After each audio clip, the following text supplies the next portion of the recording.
Bismillahirrahmanirrahim. Assalamualaikum warahmatullahi wabarakatuh. Alhamdulillahirabbil alamin. Bihi nasta'inu ala umuri dunya waddin. Asyhadu an la ilaha illallah wahdahu la syarika lah. Asyhadu anna Muhammadan abduhu wa rasuluh. Allahumma shalli wa sallim wa barik ala abdika wa rasulika Muhammad wa ala alihi wa sahbihi ajma'in, amma ba'd. Ikhwatan liman rahimani wa rahimakumullah, jamaah salat subuh yang rahmati Allah Subhanahu wa taala, kaum muslimin dan muslimat, pendengar setia suara mujahidin, suara Perak Jaya dimanapun anda berada, rahimani wa rahimakumullah. Seperti biasa pada hari Senin pada solat subuh kita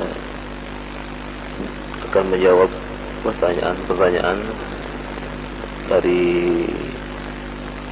jamaah kita yang ada di masjid maupun pertanyaan yang dikirimkan lewat SMS. Kita awali terlebih dahulu dengan tilawah. Bapak silakan.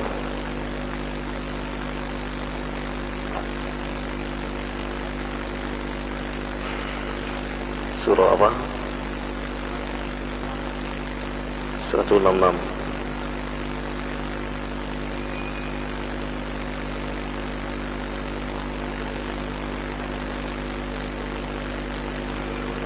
Silakan. Iqra ya Bayu. Aku baca.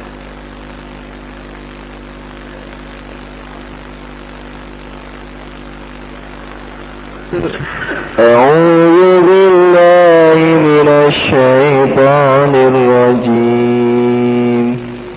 بسم الله الرحمن الرحيم. وما أصابكم يوم التقى الجمعان فبإذن الله وليعلم المؤمنين وليعلم الذين نافقوا. وقيل لهم تعالوا قاتلوا في سبيل الله أو ادفعوا. قالوا لو نعلم قتالا لاتبعناكم. هم للكفر يومئذ أقرب منهم للإيمان. يقولون بأفواههم ما ليس في قلوبهم والله أعلم بما يكتمون.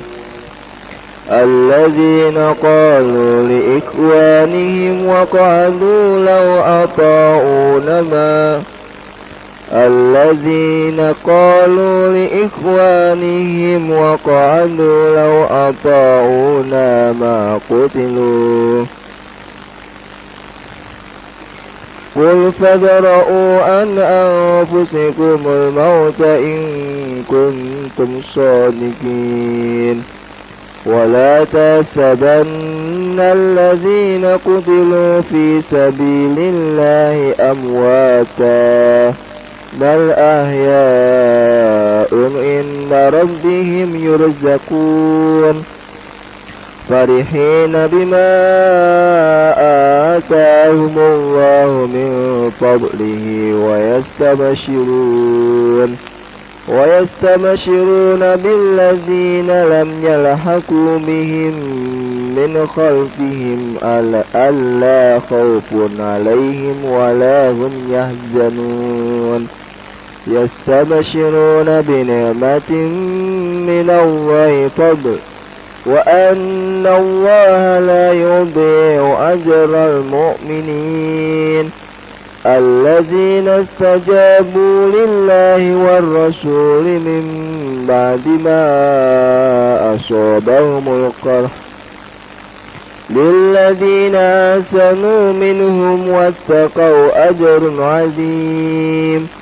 الذين قال لهم الناس إن الناس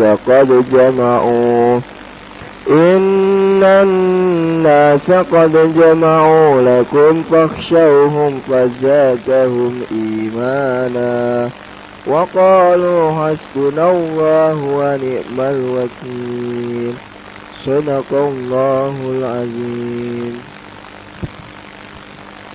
Silakan dibaca Abin.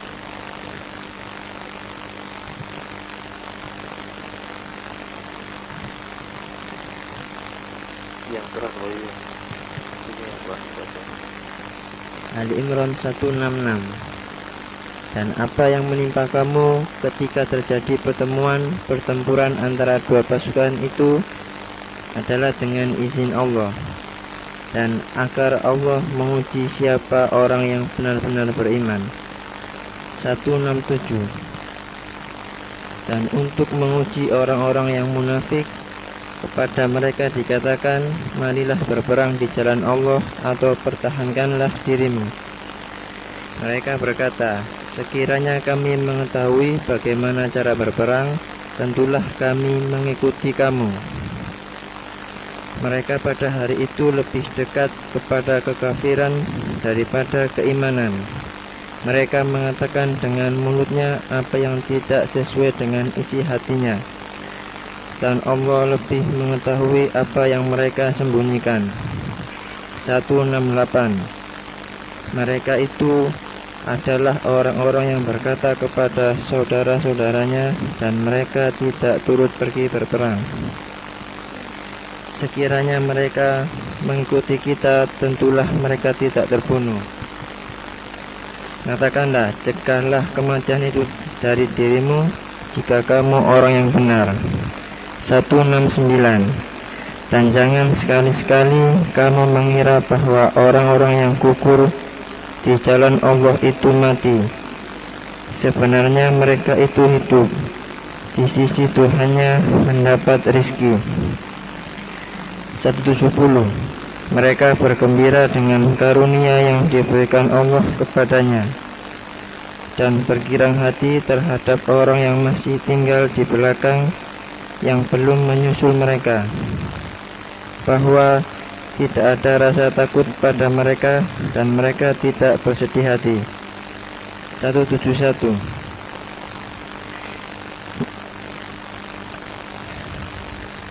Mereka bergirang hati dengan nikmat dan karunia dari Allah, dan sungguh Allah tidak menyia-nyiakan pahala orang-orang yang beriman.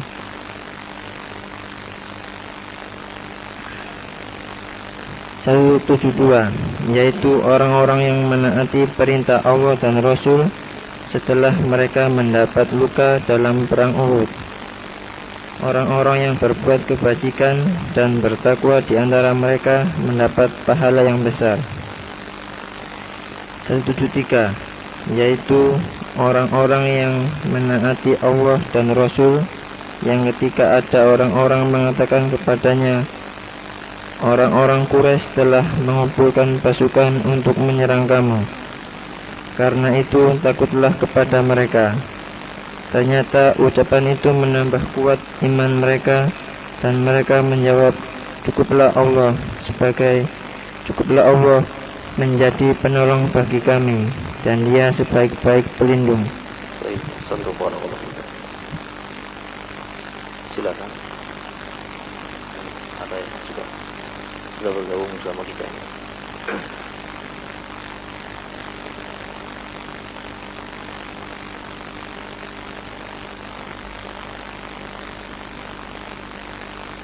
Ada apa dikatakan akikoh?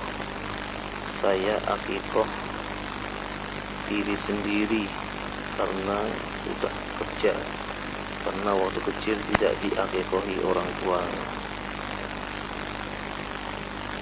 Ya, kalau berdasarkan hadis Nabi Sallallahu Alaihi Wasallam, kullu mauludin murtahanul li akikati, jadi setiap bayi yang lahir tergadi dengan akikahnya. Maka di sini menunjukkan tentang pentingnya akikah itu. Siapa yang berkewajiban untuk mengakikahi? Yang berkewajiban untuk mengakikahi adalah orang tua, karena salah satu dari hikmah akikah itu adalah untuk mengungkapkan rasa syukur kita kepada Allah Subhanahu wa taala. Mengungkapkan rasa syukur karena telah mendapatkan karunia yang besar, yaitu kelahiran seorang anak. Nah, bagaimana kalau seandainya orang tua tidak mengakikah hidup? Ada dua hal, mungkin karena ketidakmampuan pada saat itu, kemudian yang kedua karena ketidaktahuan. Kalau misalnya dia tidak mampu, ya sebagaimana orang yang melaksanakan ibadah haji rukun Islam yang kelima, itu wajib jelas. Kalau dia tidak mampu, maka dia tidak dibebani untuk melaksanakan ibadah haji. Nah, sedangkan akikah ini ada hukumnya sunnah muakkadah, sunnah yang memang sangat ditekankan. Apakah juga dia gugur kewajibannya sebagai orang tua karena memang tidak mampu? Kalau sekiranya pada saat itu dia tidak mampu, iya.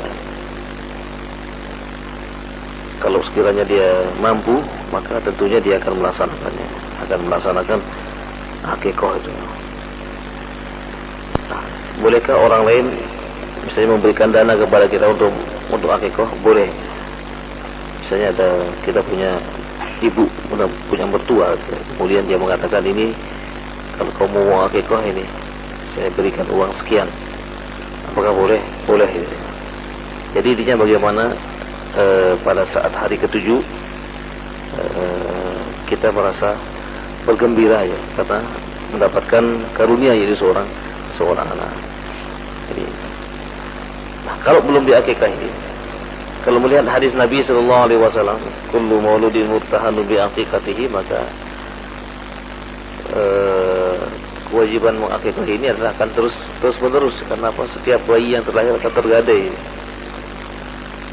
Di setiap bayi yang lahir akan tergadaikan. Dia belum bisa lepas kalau sebelum diakikahi. Oleh karena itu, sebagian para ulama kita mengatakan bahwa ya selama dia belum diakikahi, maka akan senantiasa dia tergadai. Oleh karena itulah sebagian ulama lagi mengatakan bahwa boleh dia mengakikahi kapan saja dia punya, mengakikahi dirinya kapan saja dia punya. Jadi tetap ada dua pendapat yang mengatakan bahwa kalau sudah lewat dari hari ke-7, ya sudah, jadi tidak diakikahi lagi. Nah, bagaimana yang belum membuat akikah? Ya sudah, hilang kewajibannya. Nah, ini menurut pendapat yang pertama. Ya. Kalau menurut pendapat yang kedua, ya tetap saja. Jadi tetap saja dia punya hutang untuk mengakikahi. Entah nanti pada saat dia sudah dewasa atau kapan saja dia punya, berdasarkan hadis kullu gulamin, ya. Di sini dalam redaksi dikatakan kullu gulamin muttahinun bi aqiqatihi, riwayat Imam Ahmad bin Hanbal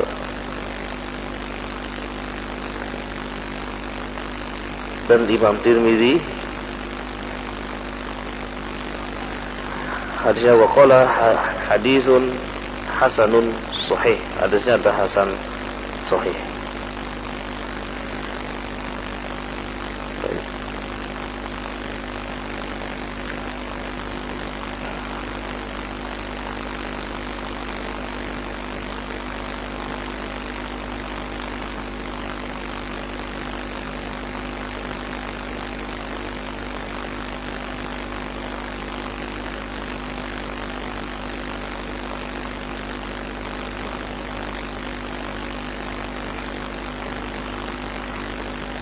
Menjamak sholat itu kita lakukan selanjutkan sholat berikutnya atau zikir dulu. Jadi sholat menjamak, kita ingin sholat yang kedua, misalnya zuhur dengan asar, apakah langsung laksanakan atau zikir dulu. Ya langsung dilaksanakan setelah selesai sholat zuhur misalnya, kemudian langsungkan dengan sholat asar. Nah bagaimana kalau berzikir dulu? La ba'sa bila bapak. Tapi lebih aula, lebih utama dilaksanakan langsung. Jadi setelah selesai salam kemudian nanti ada salah satu dari jamaah yang qomat ya, yang qomat kemudian kita sholat asar. Apakah benar menurut Imam Syafi'i bid'ah itu ada bid'ah yang syar'iyah dan lugawiyah? 9 dari 10 pintu. Yang pertama, apakah Imam Syafi'i mengatakan ada syar'iyah dan lugawiyah? Ya, secara umum ini semua, bukan Imam Syafi'i saja. Jadi maksudnya lugawi ini dari sisi bahasa ya. Bid'ah dari sisi bahasa adalah ziyadah, tambahan. Itu dari sisi bahasa. Kemudian kalau syar'iyah itu ya bid'ah yang kaitannya dengan masalah-masalah syar'i. Itu definisi semua memiliki dua definisi. Salat dari sisi lugawiyah artinya doa. Dari sisi syar'iyah artinya adalah af'alun atau amalun ini makhsusun atau amalun tuftatahu bitakbir wa tuftatahu bitaslim. Salat itu adalah ya dimulai dengan takbir kemudian diakhiri dengan salam. Jadi bukan Imam Syafi'i saja mengatakan, seluruh ulama khususnya ahli lughah yang ahli bahasa ketika mendefinisikan sesuatu maka dia akan melihat dari sisi bahasa, dari sisi kata dulu baru dari sisi syar'inya atau istilahnya.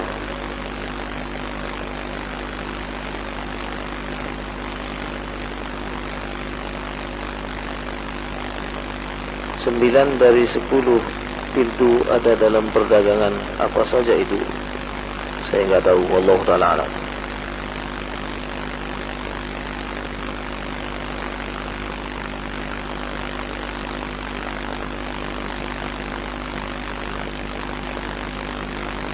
Boleh apa tidak kita melakukan sholat duha pada jam 06:05? Syukron. Ya, kalau sudah masuk waktu ya silakan aja. Tapi kalau belum masuk waktu ya jangan.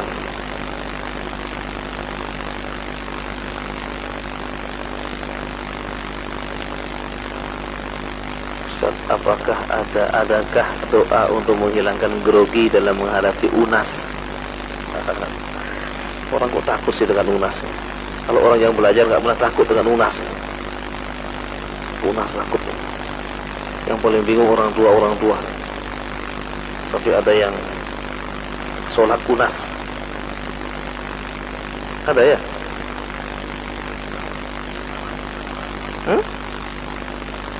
Sholat unas, istighosah unas. Mau unas baru ingat Tuhan.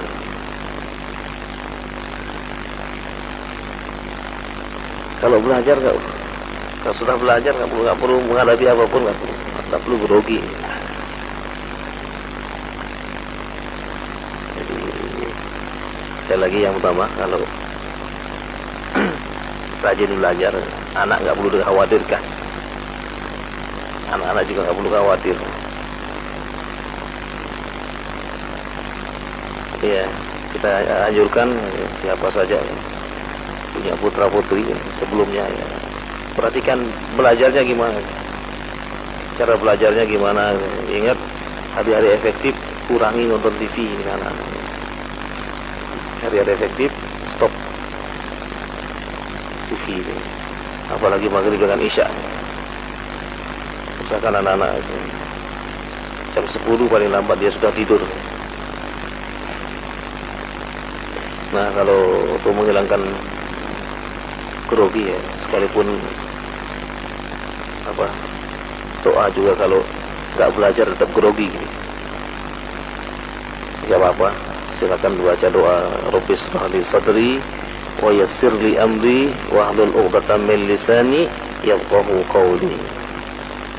Terdapat dalam surah Toha, Rabbi shrah li Rabbi shrah li sadri wa yassir li amri wahlul 'uqdatam min lisani yafqahu qawli.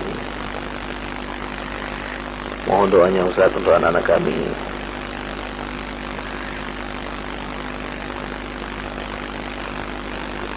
Yang hari ini mulai memasuki hari pertama, ya Allah. Allahumma yassirhum, Allahumma yassirhum, Allahumma yassir umurahum jami'an ya rabbal alamin. Semoga Allah Subhanahu wa taala memberikan kemudahan kepada putra-putri kita yang sebentar lagi insyaallah akan menghadapi UNAS. Amin ya rabbal alamin.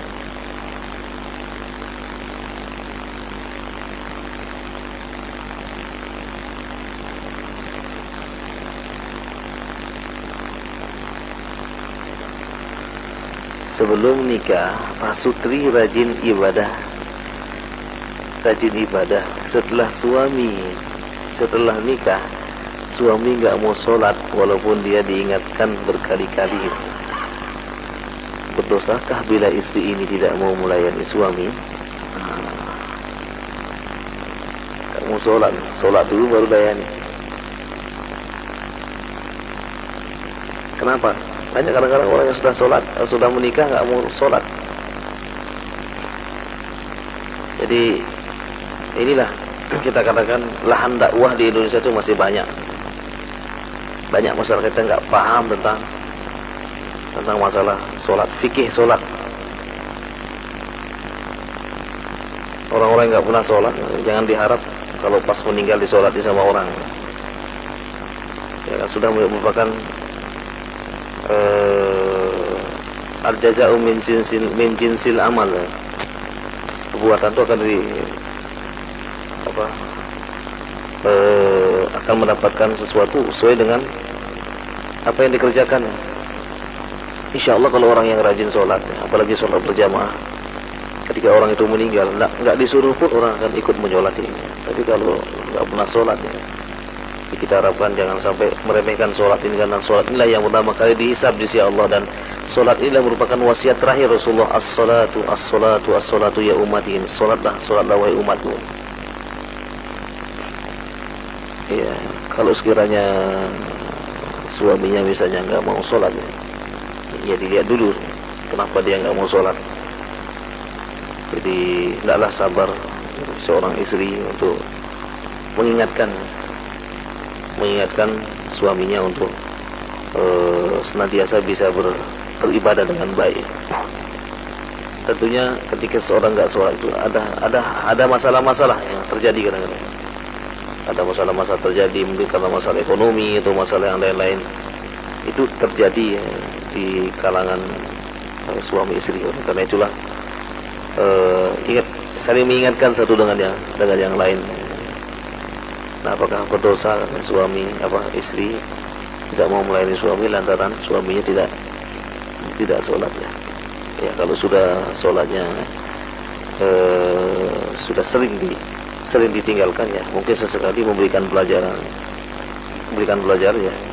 Pada bahasa tidak berdosa, ya, untuk memberikan pelajaran kepada suami agar mau taat kepada Allah Subhanahu wa taala, karena mereka ketika menikah dulu sudah mengikrarkan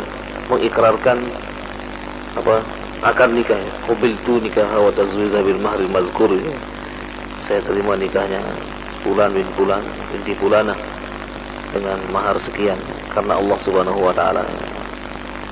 Diingatkanlah suami-suami yang tidak mau sholat, karena sholat inilah yang pertama kali akan dihisab di sisi Allah Subhanahu wa taala.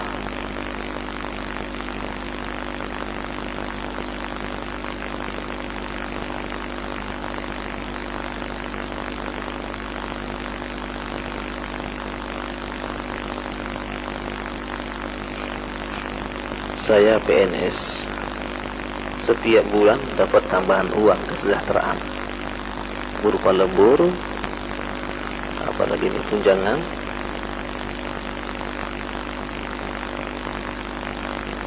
Apakah semua itu korupsi atau bukan? Ya, bukanlah.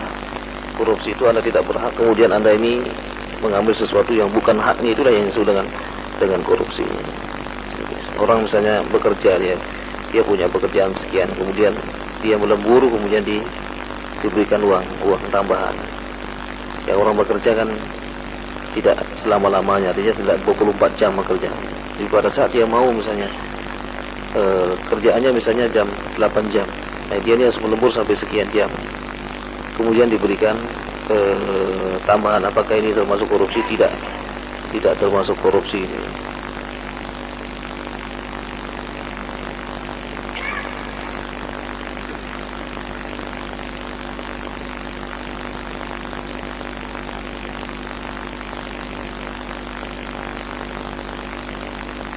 Bapak saya sakit stroke, tidak bisa bangun dari tempat tidurnya, tapi tetap masih bisa kena air jika wudu, tapi hanya bertayamum saja. Apakah sah sholatnya? Ya, kalau seandainya dia masih bisa berwudu, kalau ada yang bisa memudukan, ya, silakan saja. Tapi kalau enggak, maka dia cukup dengan tayamum. La yukallifullahu nafsan illa wus'aha. Allah tidak membebani hamba-hambanya. Jadi kalau dia masih bisa menggunakan air, maka ada yang mewudui kalau seandainya dia tidak bisa mengambil air. Kalau sekiranya tidak ada, maka dia cukup dengan tayamum.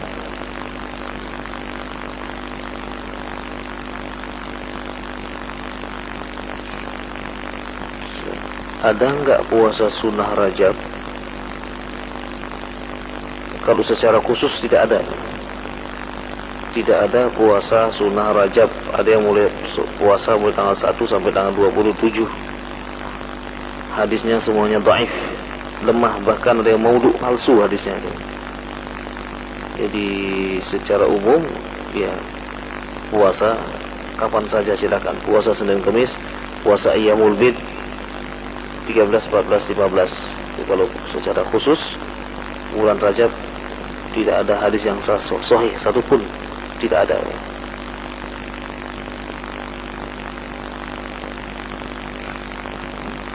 Saya pergi dari keluar kota sebelum maghrib, sampai di sana pas jamaah isya. Gimana saya mengerjakan sholat qashar? Ya, ikuti sholat jamaah itu, kemudian dia baru sholat maghrib. Jadi diikuti sholatnya berjamaah, kemudian setelah itu sholat maghrib. Sholat bersama anak yang belum balik, apakah bisa dikatakan sholat berjamaah? Ya, kalau sholatnya di masjid ya. Jadi apakah dikatakan berjamaah? Dia kan belum mukallaf. Dia ini belum mukallaf.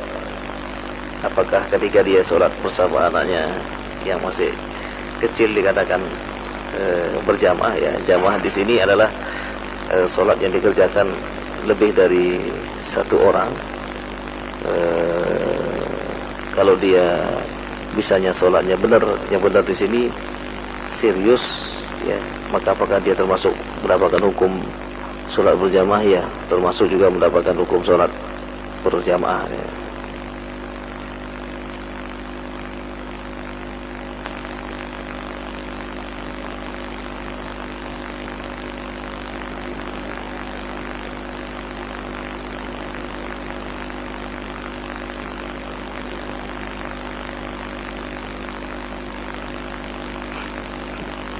Birrul walidain apakah juga termasuk mertua?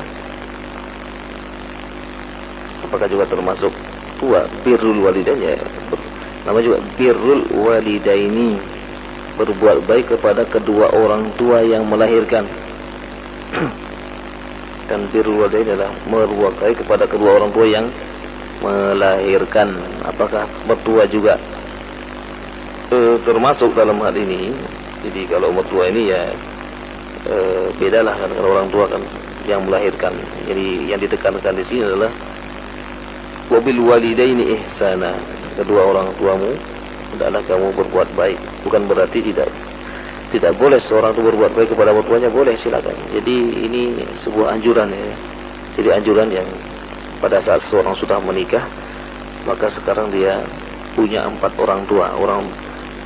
orang tua yang melahirkan dan orang tua karena pertalian pernikahan dengan perempuan, maka orang tua dari istrinya adalah mertuanya. Jadi apakah termasuk juga kata-kata birrul walidain ini khusus ya? Kata-kata birrul walidain khusus kepada kedua orang tua.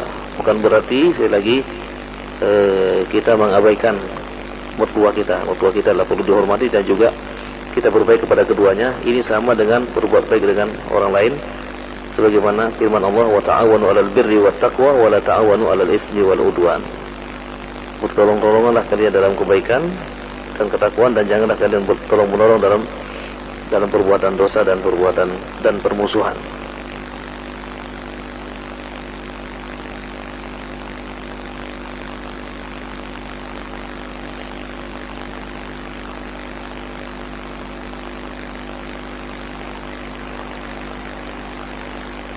Sembilan dari 10 pintu rezeki ada dalam perdagangan apa saja? Sebutkan, enggak tahu. Sudah dikasih tahu dari saya, enggak belum membaca ini. Saya belum membaca ini. Wallahu taala alam. Sebutkan alat untuk pahami fikih apa saja. Fikih. Ya kalau mau memahami fikih ya belajar fikih itu sendiri. Kemudian yang kedua, pelajari usul fikih. Yang ketiga, pelajari kawaid fiqhiyah. Itu alat-alat untuk memahami fikih.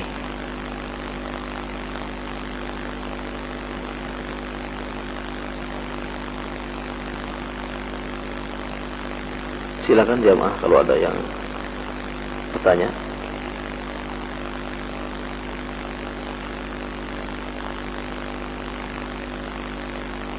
Jika kita mendapatkan satu orang untuk berangkat haji, kita mendapatkan fee sekian ratus ribu, bolehkah?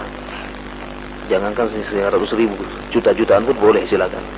Asalkan diberi sama travelnya gitu ya. Kita dapat satu orang, kemudian kita ini diberikan, bolehkah kita terima? Boleh. Silakan. Tidak ada halangan. Bagaimana dengan puasa sunnah Sya'ban? Sya'ban ini memang ada. Rasulullah SAW diceritakan oleh Aisyah, ma kana Rasulullah SAW yasumu syahran kamilan illa fi Ramadan. Rasulullah tidak pernah puasa sebulan penuh kecuali Ramadan. Wa ma kana aktsaru siyamihi illa fi Sya'ban. Tidaklah puasa Rasulullah yang paling banyak puasa sunnahnya kecuali pada bulan Sya'ban. Jelas harusnya. Jadi dalilnya jelas ya. Jadi kalau yang Rajab tadi kan enggak ada yang hadis-hadis yang beredar, hadis-hadis yang beredar tentang Rajab ini adalah hadis-hadis palsu, maudhu, dhaif, lemah, dan juga hadisnya derajatnya palsu ya.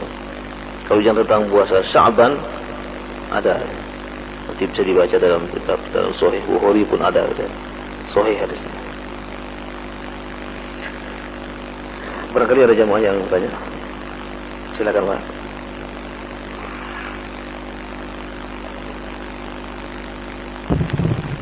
Assalamualaikum warahmatullahi wabarakatuh. Waalaikumsalam warahmatullahi wabarakatuh. Yang mau saya tanyakan Ustaz mengenai akikah tadi.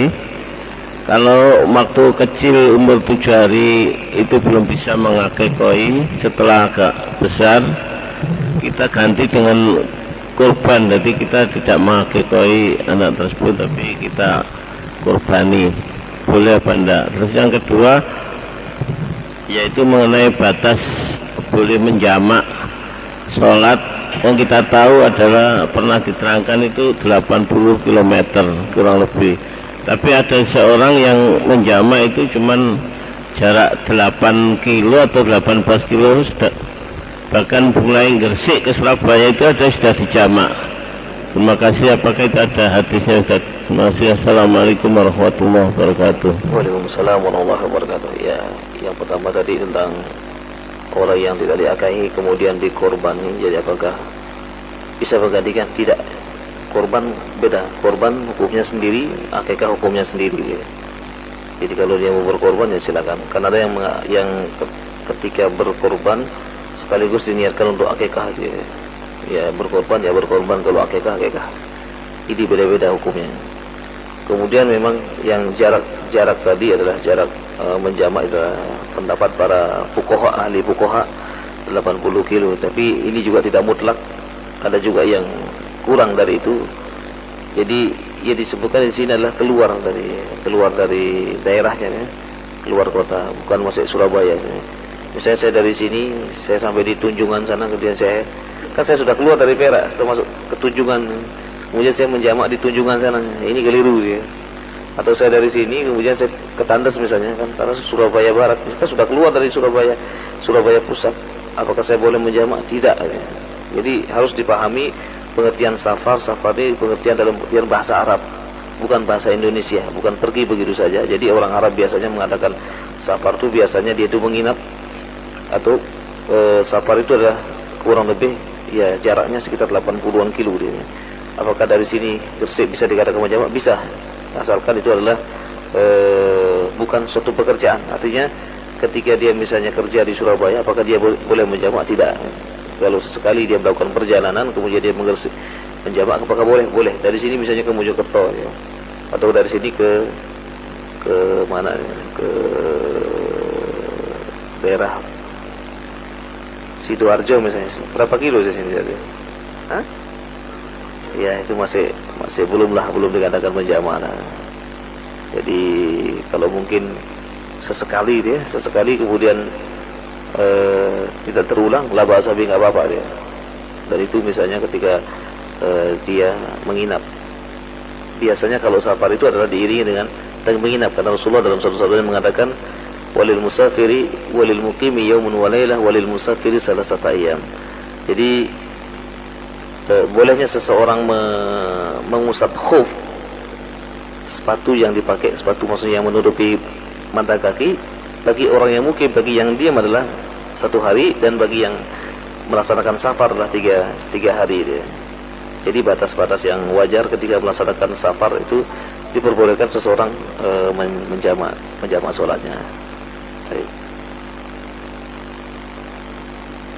Baik, ini ada lagi pertanyaan nih. Bagaimana dengan puasa dari tanggal 1 sampai 10 Muharram? Tidak ada dalilnya ini. Tidak ada dalilnya karena banyak sekali lagi yang beredar buku-buku bulan Muharram itu puasa dari tanggal 1 sampai tanggal 10. Yang ada puasa tanggal 10 saja ada, atau 9-10 ya, puasa Asyura, Tasu'a dan Asyura. Kalau dari tanggal 1 sampai tanggal 10 ini perlu dalil. Tidak ada dalil yang sahih dalam masalah ini. Tapi ikhwatal iman rahimahullah, karena waktunya sudah habis, nanti lanjutkan pada pertemuan berikutnya. Nanti malam juga ada waktu. Tafadhol, silakan kalau yang mau bertanya.